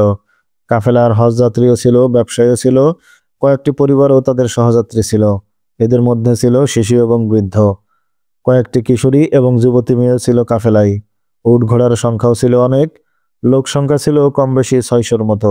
কয়েকজনকে পাহারায় রেখে ওরা খেয়ে দিয়ে সবাই শুয়ে পড়ল। কোনো দুর্ঘটনা ছাড়াই রাত পার হয়ে গেল। সকালবেলা অন্ধকার থাকতেই জেগে উঠল লোকজন। একজন আজান দিল, সবাই তায়াম্মুম করে জামাতের সাথে ফজরের নামাজ পড়ল। যখন তারা যাত্রার প্রস্তুতি নিচ্ছে, তখন কোথা থেকে যেন ভেসে এলো কঠিন আওয়াজ, সামানপত্র বেঁধো না, তোমরা সবাই একদিকে সরে দাঁড়াও, কেউ মোকাবেলা করতে চাইলে মৃত্যু অবধারিত। কাফেলার কেউ কেউ চিৎকার করে উঠল, ডাকাত ডাকাত। ততক্ষণে ভোরের আলো ফুটে উঠেছে। পূব আকাশে উঁকি দিয়েছে সূর্য। সেই আলোয় কাফেলার লোকজন স্পষ্ট দেখতে পেল তাদের চারপাশে মরু পোশাকে সজ্জিত শত শত লোক দাঁড়িয়ে আছে। এতক্ষণ তারা মরুভূমির সাথে মিশে বালিতে শুয়েছিল। কঠিন কণ্ঠস্বরটি শোনার সাথে সাথে তারা উঠে দাঁড়িয়েছে। তাদের কেউ কেউ অশ্বারোহী, তাদের হাতে বর্শা এবং নাঙ্গা তলোয়ার, তাদের মাথা এবং মুখ সাদা রুমাল দিয়ে ঢাকা। কাফেলার লোক সংখ্যা বেশি থাকায় তাদের ক্যাম্প ছড়ানো ছিটানো এবং বিস্তৃত ছিল। ডাকাতরা তাদের ঘেরাও করে সংকীর্ণ করে আনলো। কাফেলার লোকেরা সবাই ছিল মুসলমান। নীরবে অস্ত্র সমর্পণ করা মুসলমানদের স্বভাব নয়। তারা জানতো মরুভূমিতে পথ চলতে গেলে কাফেলার উপর আক্রমণের সম্ভাবনা সবসময় থাকে। সেই জন্য তারাও অস্ত্রশস্ত্রে সজ্জিত ছিল এবং লড়াই করার জন্য প্রস্তুত ছিল। নারী, শিশু এবং বৃদ্ধদের মাঝখানে বসিয়ে দাও, কাফেলার একজন অনুচ্চ কণ্ঠে বলল। এই আদেশ নীরবে সবার কানে কানে পৌঁছে গেল। নারী, শিশু এবং বৃদ্ধরা কাফেলার মাঝখানে যেতে লাগলো। ডাকাতরা সামনে অগ্রসর হতে লাগলো। কাফেলার লোকজনও হাতে বর্শা এবং তলোয়ার তুলে নিল। ডাকাতদের মোকাবেলা করার জন্য দাঁড়িয়ে গেল কাফেলার সামর্থ্যবান সবাই। ডাকাতের দল কাফেলায় আক্রমণ করে বসল। শুরু হলো তলোয়ারের ঝঞ্ঝানি এবং আহতদের আত্মচিৎকার। অসহায় শিশু এবং মেয়েরা কান্না জুড়ে দিল। প্রলয়ের বিভীষিকায় ছেয়ে গেল কাফেলা। আহত নিহত হতে লাগলো উভয় পক্ষই। সবার কান্নার স্বর একাকার হয়ে গেল। ডাকাতের দল বেশিরভাগই ছিল অশ্বারোহী, এই জন্য তাদের দিকেই পাল্লা ভারী হয়ে গেল। বিশেষ করে তারা প্রশিক্ষণপ্রাপ্ত এবং পরীক্ষিত সৈনিক। কাফেলার লোকেরাও প্রাণপণ লড়াই করল। তারা ঐক্যবদ্ধভাবে তাকবীর ধ্বনি দিয়ে লড়ে যাচ্ছিল। মাঝে মাঝেই একটা সতর্কবাণী শোনা যাচ্ছিল, মেয়েদেরকে মাঝখানে রাখো, মেয়েরা যেন পৃথক হয়ে না যায়। এক মেয়ে চেঁচিয়ে বলল, আমাদের জন্য চিন্তা করবে না, আমরা তোমাদের সাথে আছি, শত্রুদের মোকাবেলা করো। কাফেলার লোকজন যদি ঘোড়ার উপর সওয়ার হওয়ার সুযোগ পেত, তবে তারা আরো ভালোভাবে যুদ্ধ করতে পারত, কিন্তু তাদের ঘোড়ায় জিন আটা ছিল না। তাছাড়া ঘোড়ার কাছে যাওয়ার মতো সুযোগও পাচ্ছিল না তারা। তারা খ্রিস্টান ডাকাতদের ঘোড়ার পায়ের তলে ক্ষতবিক্ষত হতে লাগলো। ডাকাতদের কেউ কেউ কাফেলার লোকদের আঘাতে অশ্বপৃষ্ঠ থেকে পড়ে যাচ্ছিল, কিন্তু ক্ষতি কাফেলার লোকদেরই বেশি হচ্ছিল, কারণ তাদের মধ্যে ছিল নারী, শিশু এবং বৃদ্ধ। সবাই যুদ্ধ ছিল না, ওরা লড়াই করছিল যে যার মতো।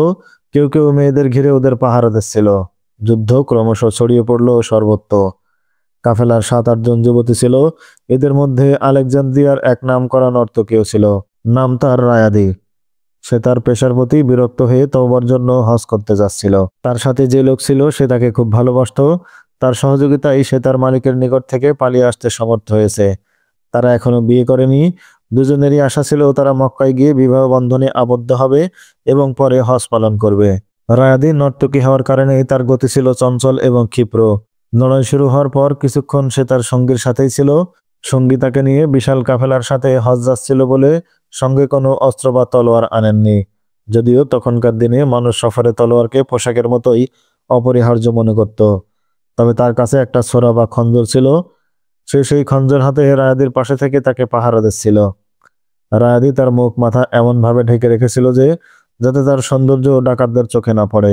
এই সময় লড়াই করতে করতে এক ডাকাত তাদের কাছাকাছি এসে পড়ে। তার সাথে ডাকাতটির পিছন থেকে তার পিঠে খঞ্জর দিয়ে এমন জোরে আঘাত করলো যে খঞ্জর তার পিঠে সমূলে বিঁধে গেল। সে খঞ্জরটি টেনে বের করতে চাইল কিন্তু পারল না।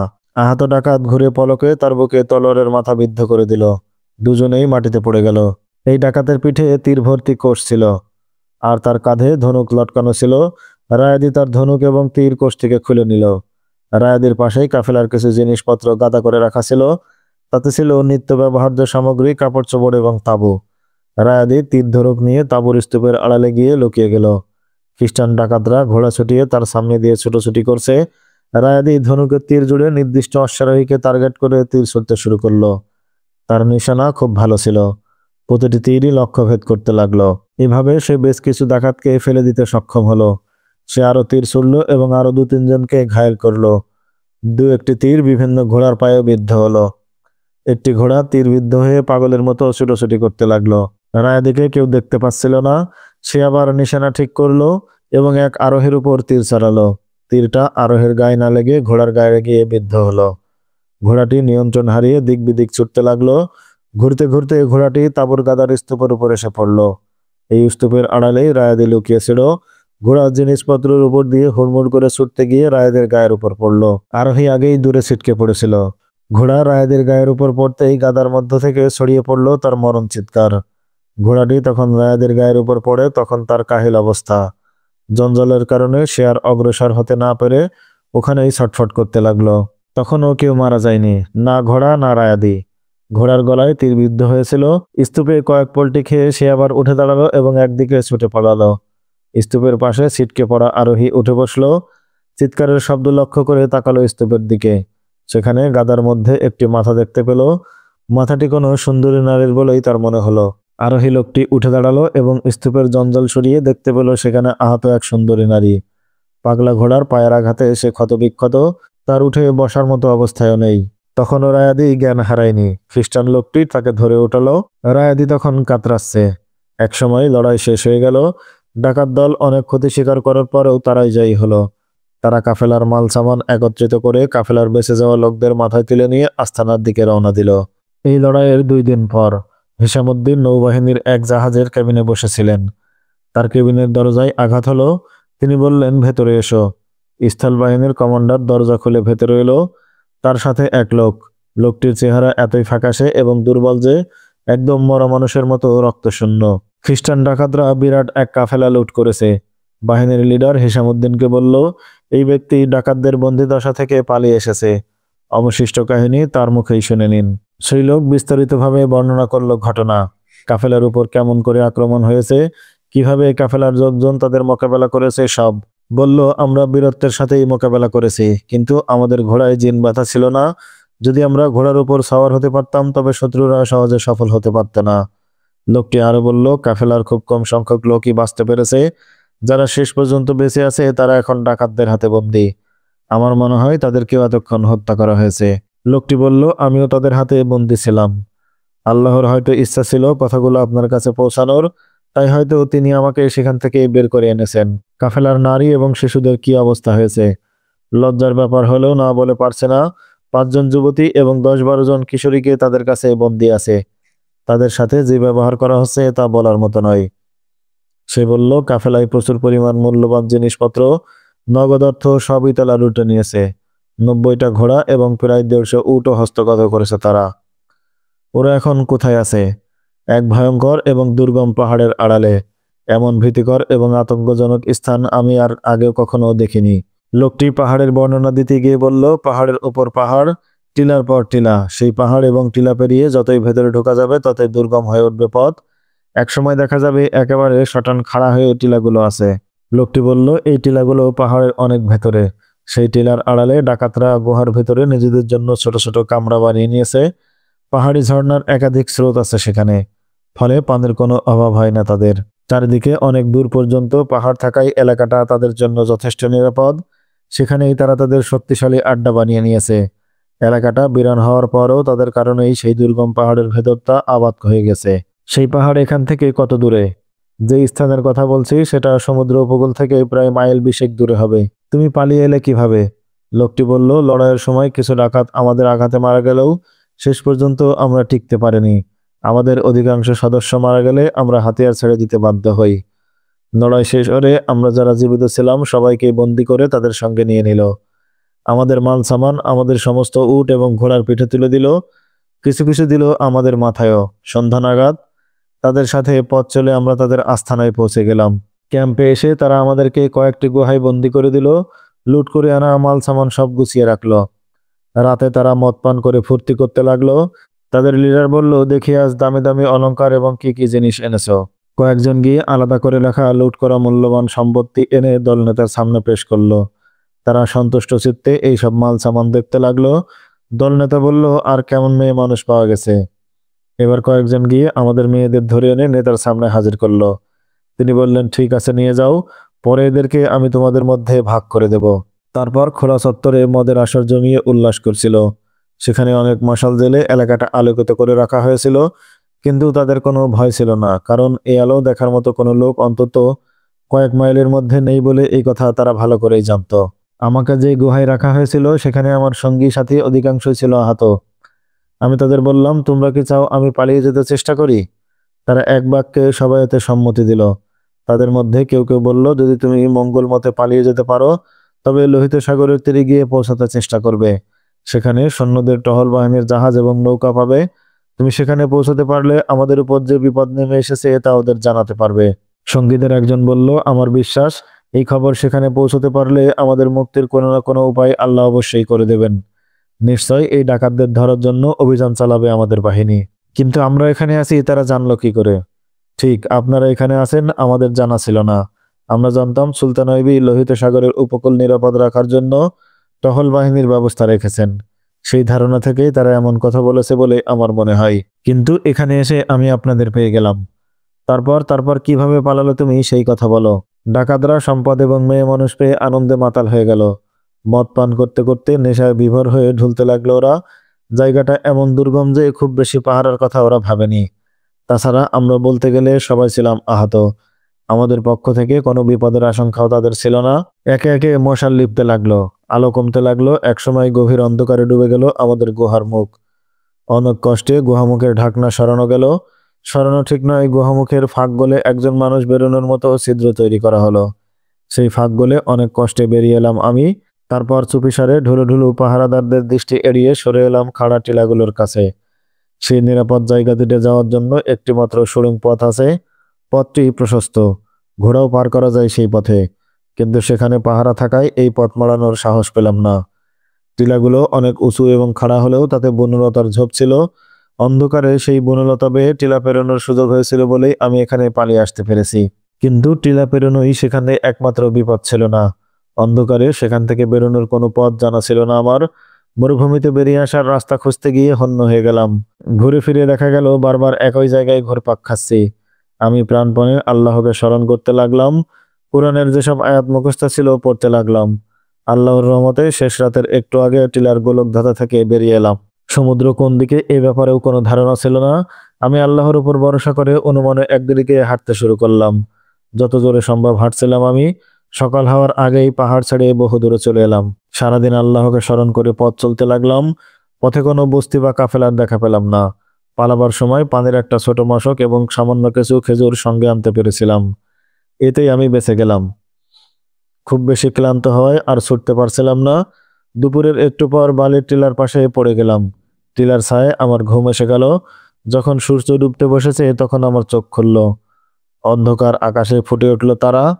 তারারা আমার দিক ঠিক করে দিল। বুঝলাম আমি এতক্ষণ ঠিক পথে এগিয়েছি। আল্লাহর শুকরিয়া আদায় করে আবার হাঁটা ধরলাম। অনেকক্ষণ চলার পর সমুদ্রের বাতাস এবং স্নিগ্ধতা অনুভব করলাম। আমি যে দিক থেকে বাতাস আসছিল সেদিকেই যাচ্ছিলাম। আমার গতি ছিল খুবই মন্থর। কিছু দূর যাওয়ার পর একটু জিরিয়ে নিতাম, আবার পথ চলতাম। এইভাবে সারা রাত চলার পর প্রভাতের কাছাকাছি সাগর তীরে এসে পৌঁছালাম। আমার শরীর একদম ভেঙে পড়েছিল। আমি সাগরের পরে এক গাছের গুড়িতে হেলান দিয়ে বসলাম। তারপর কখন ঘুমিয়েছি মনে নেই। অনেক বেলায় একজন লোক আমাকে জাগালো। দেখি সূর্য অনেক উপরে উঠে গেছে। চোখ মেলে লোকটির দিকে তাকালাম। লোকটি একজন সৈনিক। সাগর তীরে একটি বড় নৌকাও দেখতে পেলাম। সে বিশাল নৌকাটিও সৈন্য ভর্তি। আমি সৈনিকটির কাছে আমার করুণ অবস্থা তুলে ধরলাম। আমার মর্মান্তিক কাহিনী শুনে তিনি আমাকে কিস্তিতে তুলে নিলেন। খাদ্য এবং পানীয় দিয়ে বললেন, তৃপ্তি সহকারে আহার করো। তারাই আমাকে এখানে নিয়ে এসেছে। বলেছে, তোমার এই কাহিনী আমাদের কমান্ডারকে শোনাতে হবে। আমাদের পথ দেখানোর জন্য তোমাকে আমাদের সাথে যেতে হবে। অ্যাডমিরাল হিসামউদ্দিন বললেন, কিন্তু তোমার যে অবস্থা দেখছি তাতে এক্ষুনি তুমি আমাদের সাথে যেতে পারবে না। ক্লান্তি তোমাকে নিঃশেষ করে দেবে। আমি এক্ষুনি আপনার সাথে যেতে প্রস্তুত। লোকটি বলল, আমি কেমন করে এখানে আরাম করব? আমার সাথীরা এখন ডাকাতদের হাতে বন্দী। মুসলমান মেয়েরা পড়ে আছে দস্যুর কবলে। এই যাত্রায় যদি আমার মৃত্যু হয় তবু আমি যেতে রাজি। হিসামউদ্দিন বললেন, তুমি মরে গেলে আমাদের পথ দেখাবে কে? আল্লাহ যখন আমাকে এই পর্যন্ত এনেছেন তখন আপনাদের পথ দেখানো শেষ না হওয়া পর্যন্ত মারবেন না। আমার উপর এখন সবচেয়ে বড় ফরজ হচ্ছে মজলুম মেয়েদেরকে আগে জালিমের হাত থেকে বাঁচানো। আমি এই কঠিন দায়িত্ব পালনের জন্য জীবন দিতেও প্রস্তুত। ডাকাতদের সংখ্যা কত হবে? 500-র কিছু বেশি হবে। লোকটি উত্তর দিল। হিসামউদ্দিন নৌবাহিনীর কমান্ডারকে বললেন, 500 সৈনিককে প্রস্তুত হতে বলো। তোমাদের সাথে এই অভিযানে আমিও যাব। একে সঙ্গে নেওয়ার দরকার নেই। এই লোক অচেনা পথে বিরতি নিয়ে ধীরে ধীরে এসেছে বলে আসতে বহু সময় নিয়ে এসে ফেলেছে। আমার মনে হয় এই জায়গাটা আমি চিনে ফেলেছি। আমরা সন্ধ্যায় রওনা করলে মাঝরাতের আগেই সেখানে পৌঁছে যেতে পারবো। কমান্ডার বলল, আমাদের সেনা প্রস্তুতি কেমন হবে? সবাই কি অশ্বারোহী হবে? না, আমার মনে হয় আমাদের সাথে 100 অশ্বারোহী নিলেই চলবে। বাকিরা হবে পদাতিক বাহিনী। হিসামউদ্দিন বললেন, আমাদেরকে ওখানে কমান্ডো আক্রমণ চালাতে হবে। সেই জন্য ঠিকানা পর্যন্ত আমাদের নিরাপত্তা এবং গোপনীয়তা রক্ষা করে যেতে হবে। তাহলে ঘোড়া কম নিয়েই ভালো হবে। ঘোড়া যত বেশি হবে ততই শোরগোল এবং শব্দ বেশি হবে। কমান্ডার সায় দিল। আমি এই লোকের কাছ থেকে এখন এই ঠিকানা আরো বিস্তারিতভাবে জেনে নিচ্ছি। তুমি সৈনিকদের তৈরি হতে বলো। কি ধরনের অস্ত্র সঙ্গে নেওয়া দরকার বলে মনে করছেন? তীর তলোয়ার ছাড়াও ছোট মেনজানিক সঙ্গে নিতে হবে। হিসামউদ্দিন বললেন, পেট্রোল হাড়ি এবং সন্তেওয়ালা তীরও সঙ্গে নাও। না, আমি আপনাদের সঙ্গেই যাব। লোকটি জোরের সাথে বলল, ঠিক আছে, তুমি সন্ধ্যা পর্যন্ত বিশ্রাম নাও। যাওয়ার সময় তোমাকে আমরা ডেকে নেব। কমান্ডার লোকটিকে সঙ্গে নিয়ে বেরিয়ে যেতে উদ্যত হলো। হিসামউদ্দিন তাকে ডেকে বললেন, আর সৈনিকদের বলে দিও, আমরা কোনো ডাকাত দলের সাথে লড়াই করতে যাচ্ছি না। এরা সবাই খ্রিস্টান সেনা। একদল প্রশিক্ষিত খ্রিস্টান সৈন্যের সাথে লড়াই হবে আমাদের। নৌবাহিনীর কমান্ডার লোকটিকে সঙ্গে নিয়ে বেরিয়ে গেল। কমান্ডোরা কি পারবে ডাকাতদের দলকে ধরতে? জানতে হলে অপেক্ষা করুন আমাদের পরবর্তী ভিডিওর। সেই পর্যন্ত সকলে ভালো থাকবেন। দেখা হবে এই নতুন ভিডিওতে। আল্লাহ হাফেজ। আসসালামু আলাইকুম ওয়া রাহমাতুল্লাহ।